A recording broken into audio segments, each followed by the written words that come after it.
What is going on, guys? Sad day today. This is the Game Corner Pocket Edition number 9. Got a couple things I want to talk about.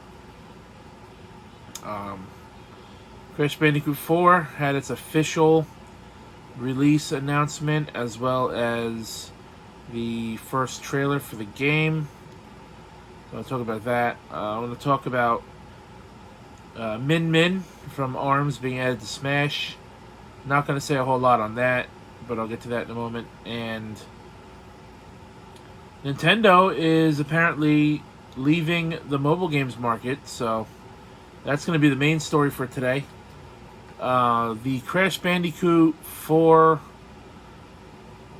announcement felt a little underwhelming today because in the last video, in Edition 8, I had mentioned that the news on the game had broken around 5 a.m. last Friday, which was the 19th, 3 days ahead of the announcement, and the cover art for the game was shown off. It was rated by a Taiwanese video games rating board out there, and that's why the game got leaked by their rating system.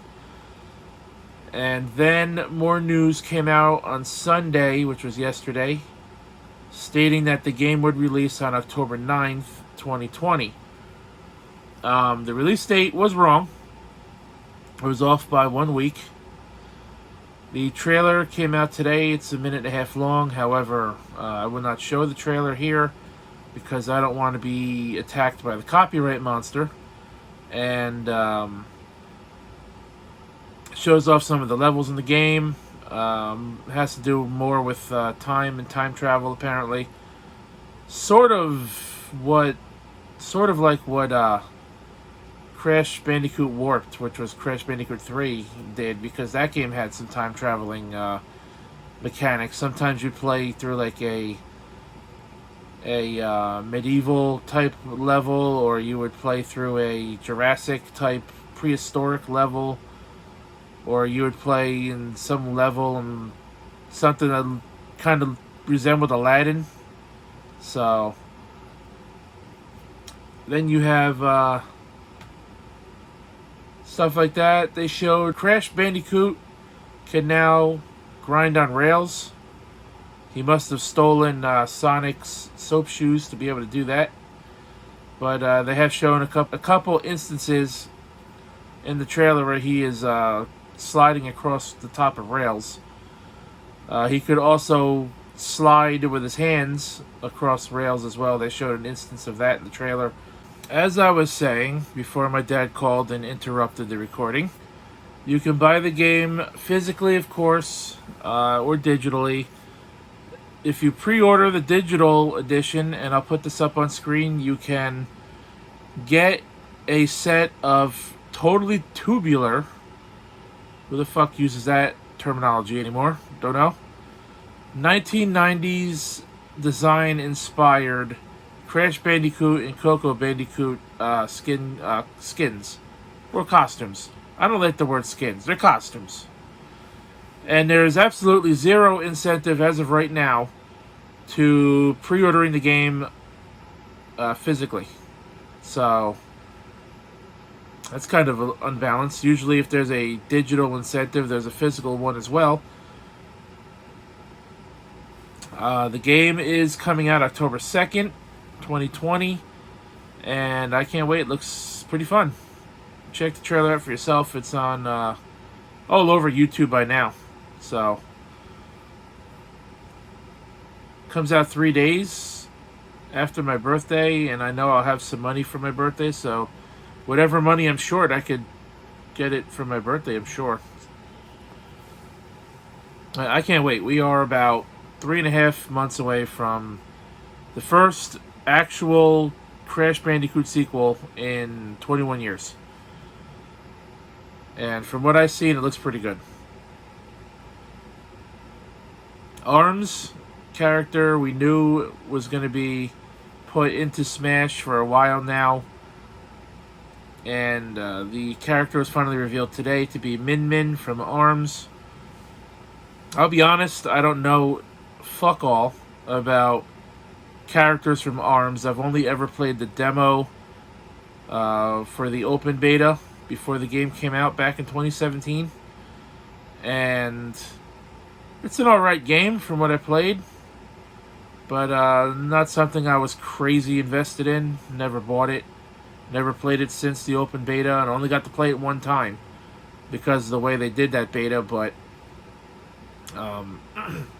Sakurai did a presentation from his home on YouTube today, probably on Twitch too.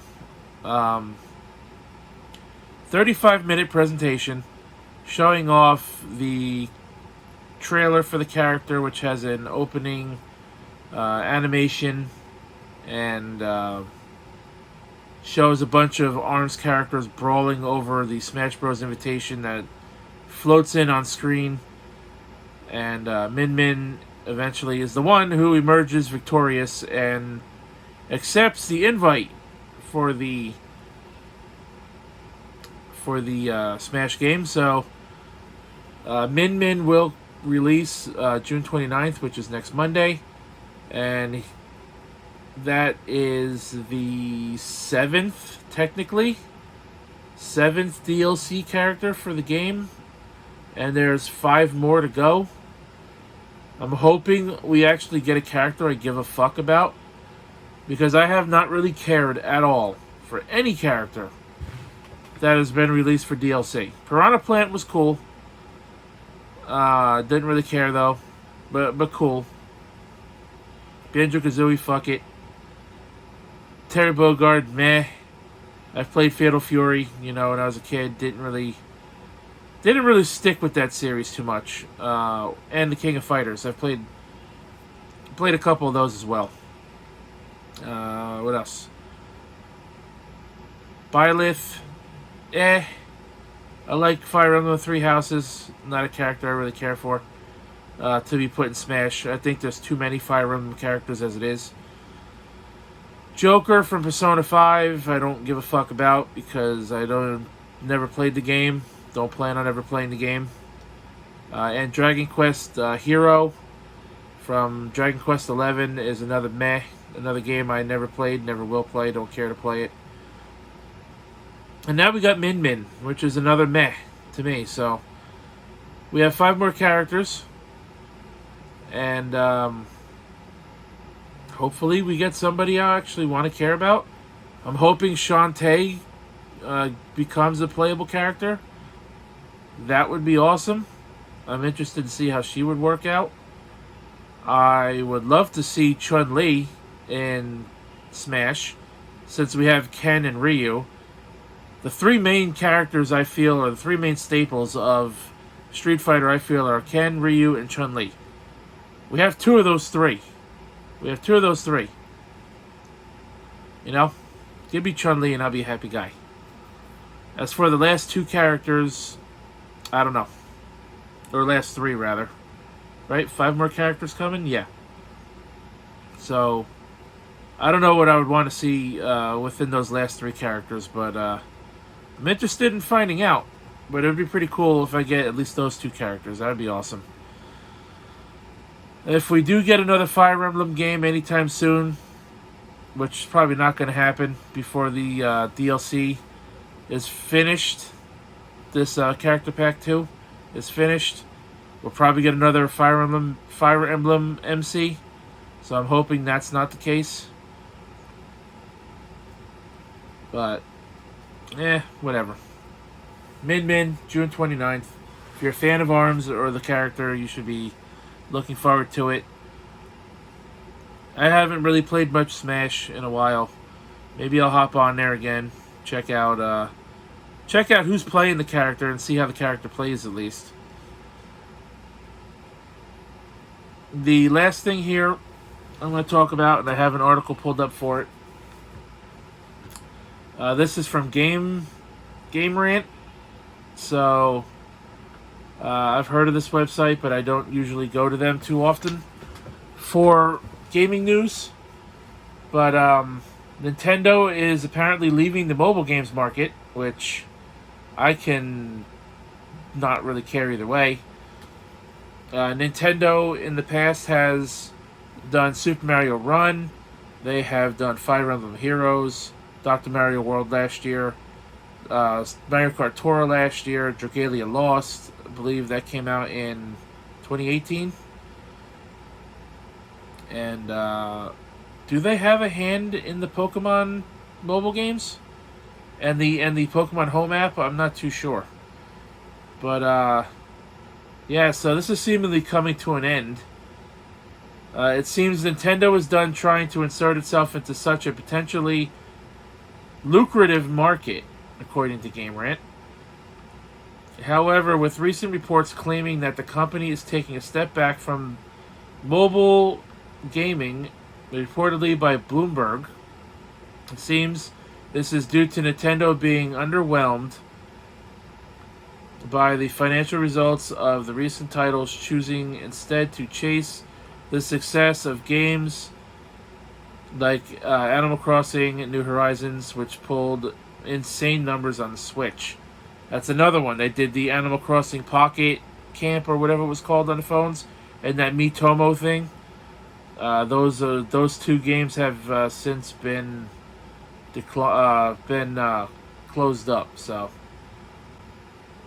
according to mobile games consultant Serkan Toto, I apologize if I butchered the name, and I quote, "Since the release of Mario Kart Tour in fall 2019, Nintendo's mobile pipeline is empty, with the industry insider citing, in a sense, Nintendo's enormous success on console reduced the need and the pressure to pull resources into mobile. Of course, Nintendo originally planned to release 3 mobile games this year. That's obviously not going to happen now. With games like Animal Crossing Pocket Camp, Mario Kart Tour, and Super Mario Run, all factoring into this new bid to curve out a solid slice of the mobile market. Regardless, Nintendo is far from doing badly when it comes to video game sales. It seems it'll do just fine without its proposed entries into the mobile market.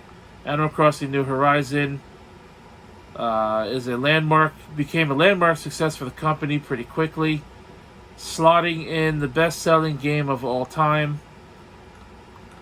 on the console. So ACHN is doing really good. While the likes of Pokemon Sword and Shield, as well as Legend of Zelda Breath of the Wild and Mario Kart 8 Deluxe Edition have all been incredibly successful financially. So, there you have it. I'm curious to know what will they do with their mobile game servers.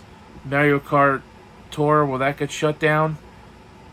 Maybe not right away, but sometime in 2021, or maybe at the end of this year, when the game is just going to be barely a year old.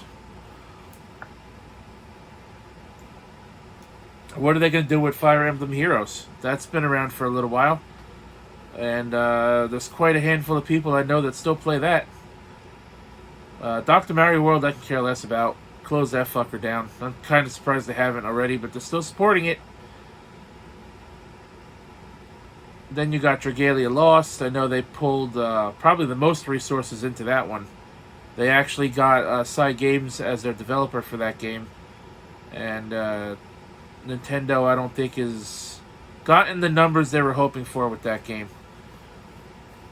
I know Niantic makes Pokemon Go, and yeah, Game Freak and the Pokemon Company involved with that.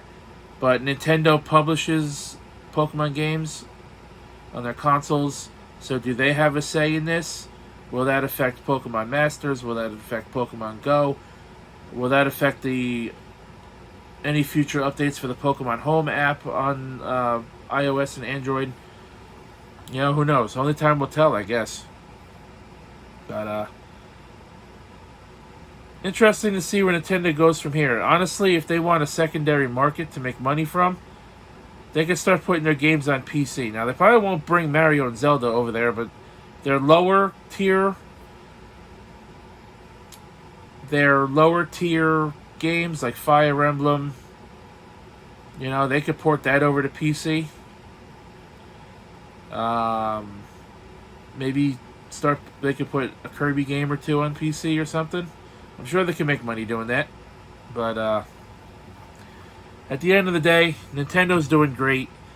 They pulled in a 12-year record high, or a record high in 12 years or whatever, when Animal Crossing New Horizons made them so much money when it came out. So, it is what it is. This has been Game Corner Pocket, issue edition number 9. Casey is Raw will join me again later this week for Game Corner Podcast 43, or 42, I'm sorry. If we can connect on a day and a time to do it. Now, I mentioned at the start that a family member, or a family member of our closest family, who has known my family for over 50 years, passed away earlier this afternoon, so I don't know what's going to go on with that. So I'm going to talk about that a little bit more in a gaming video. I'm going to have probably a Pokemon fan game. I think I'm going to do Green Remix Part 2. So I think I'm going to go on with that. I'll talk about that a little bit more. Tomorrow, I don't know what's going on. Maybe funeral clothes shopping. I have no clue. I was supposed to... Originally, I said I was going to do New Game Plus Expo. I was going to sit down and cover that all day long. That's not going to happen now. And plus, I'm going somewhere tomorrow at 6 p.m., so that's an hour before it's over anyways. So I'd have to play catch up. So what I'm going to do is, I'm going to, while I'm home, because I'm going to be going in and out tomorrow, while I'm home, I'm going to be sifting through what gets shown, and then once it's all over with, I'm going to compile some notes together and probably do, depending on how much I talk about it, it's probably going to be podcast episode 42 by myself and 43 with Casey, or I might just do Game Corner Pocket number 10 talking about New Game Plus Expo tomorrow. So until next time, guys, thanks for watching. Thanks for all the new subscriptions, too, by the way. Again, shout out to Steve Kalan, Jabroni Jabber Podcast, Frank from The Harsh Truth, all members of the Derailed Podcast, who I'm also a part of on Sunday nights. Who else we got? I got a couple more subscribers who I can't think of at the moment. If you know who you are, thanks very much. I appreciate it. I've had a lot of fun doing this stuff and uploading again since I ended my 8-month hiatus from YouTube. So I've been having a lot of fun with it. So and Barracuda, that's who I was missing. So I got like 4 or 5 new subs yesterday. Thank you all. Now I'm just missing you, Drew. What are you waiting for? Just kidding. Until next time, my name is The Rose, and I'll catch your ass down the road.